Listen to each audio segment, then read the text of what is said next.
Happy birthday to you.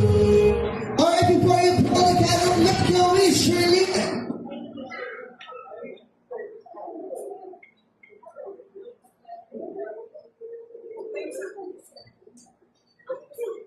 Sabay-sabay natin isigaw. Happy birthday, Ernie! 1, 2, 3. Happy birthday, Ernie! Alright, thank you so much.